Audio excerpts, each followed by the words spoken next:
mlionifundisha mimi poleni sana. Tena hususan mwalimu wa Kiswahili.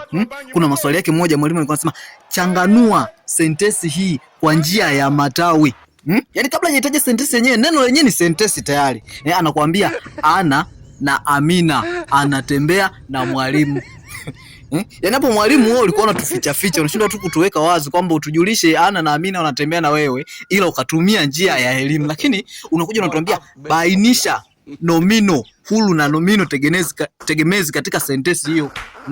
Sasa hapo mimi nitajuaje kwamba kati ya Ana na Amina yuko wapi upo naye huru na yuko wapi ambaye anamwibia mwenzeni kama tegemezi?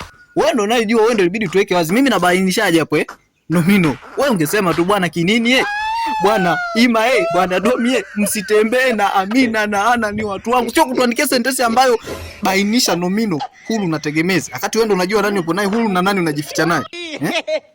Chini mambo yenu bwana.